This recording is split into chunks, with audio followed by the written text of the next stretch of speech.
ವಿಜೇಂದ್ರನ ಮೇಲೆ 150 ಕೋಟಿ ರೂಪಾಯಿದ್ದು ಆರೋಪದ ಬಗ್ಗೆ ನೀವು ಪ್ರಶ್ನೆ ಕೇಳಿದ್ರೆ ಆ್ಯಕ್ಚುಲಿ ಅದು ಉತ್ತರ ಕೊಡ್ಲಿಕ್ಕೆ ವರ್ತ ಅಲ್ಲ. ಅದು ನನ್ನ ಪ್ರಕಾರ ಬಾಯಿಗೆ ಬಂದಂಗೆ ಮಾತಾಡೋದು ಅಂತ ಇದ್ರ ಅರ್ಥ. 150,500 ಕೋಟಿ ಅಂತ ಹೇಳ್ಬೇಕಾಗಿತ್ತು. ಬೈ ಮಿಸ್ಟೇಕ್ ಅವರು 150 ಕೋಟಿ ಅಂದಿರ್ಬೇಕು ಸಿದ್ದರಾಮಯ್ಯನವರು. 1,500 ಕೋಟಿ ಇರ್ಬೋದು ಅಂತ ಹೇಳ್ಬೇಕಾಗಿತ್ತು ಅವರು. ಅಟ್ಟರ್ ನಾನ್ಸೆನ್ಸು. ಆ ಪತ್ರ ಇಲ್ಲ, ಅನ್ವರ್ ಮಾನಪಾಡಿ ಅವ್ರ ಹೇಳಿಕೆ ಇಲ್ಲ, ಏನು ಬೇಕಾದ್ ಮಾತಾಡೋದು. ಅಂದರೆ ಎಷ್ಟು ಬೇಜವಾಬ್ದಾರಿ ಇದ್ದಾರಂತ ಇದರಿಂದ ಅರ್ಥ ಆಗ್ತದೆ. ಮತ್ತು ಮಾತಾಡಿದರೆ ನಿಮ್ಮ ಕಾಲದಾಗಿ, ನಮ್ಮ ಕಾಲದಾಗ ಅದಲ್ಲ. ನಾ ಹಿಂದೂ ಹೇಳಿದ್ದೀನಿ, ಅದಕ್ಕೆ ಸಿದ್ದರಾಮಯ್ಯ ತನಗೆ ಯಾವ್ದು ಬೇಕಾದಕ್ಕೆ ಅದು ಉತ್ತರನ ಕೊಡೋದಿಲ್ಲ ಅವರು. ನಾ ಕೇಳಿದೆ, ನಾವು ನಿಮ್ಮಂಗೆ ಅದಾಲತ್ ಮಾಡಿ ನಿಮ್ಗೆ ಕೂಡ ವಕ್ಫ್ ಟ್ರಾನ್ಸ್ಫರ್ ಮಾಡಿ ಅಂತ ಹೇಳಿದ್ವಿ. ಪೊಲಿಟಿಕಲ್ ಲೀಡರ್ಶಿಪ್ಗೆ ಸರ್ಕಾರದಲ್ಲಿದ್ದಂಥ ಪೊಲಿಟಿಕಲ್ ಲೀಡರ್ಶಿಪ್ ಗಮನಕ್ಕೆ ಬರಲಾರ್ದೆ ಕೆಲವು ನೋಟಿಸ್ಗಳದು ಅವಾಗೂ ಹೋಗಿರ್ಬೋದು. ನಾವೇನು ಅದನ್ನೂ ಸಹಿತ ಎಲ್ಲ ತೆಗೀರಿ ಅಂತ ಹೇಳ್ತಾ ಇದ್ದೀವಿ ನಾವೀಗ.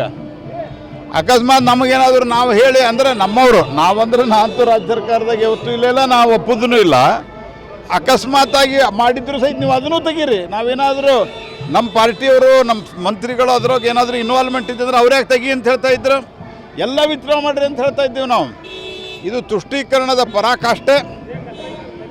ಆದಷ್ಟು ಶೀಘ್ರದಲ್ಲಿ ನಾವು ಈ ವಕ್ಫದ ಕಾನೂನನ್ನು ತಿದ್ದುಪಡಿ ಮಾಡಿ ಎಲ್ಲ ಜನರಿಗೆ ನ್ಯಾಯ ಒದಗಿಸುವಂಥ ಕೆಲಸವನ್ನು ಮಾಡ್ತೀವಿ ಕೇಂದ್ರದಲ್ಲಿ.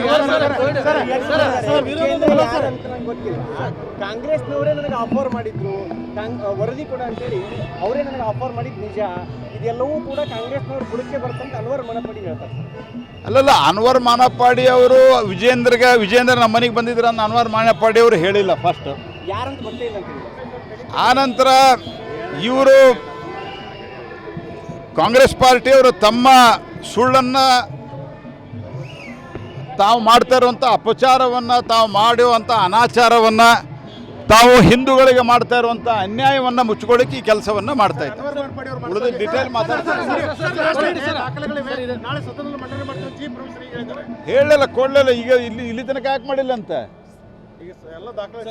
ಆಯ್ತು, ದಾಖಲೆ ಸಿಕ್ಕರೆ ಕೊಡಲಿ, ಆಮೇಲೆ ನೋಡ್ತೀವಿ.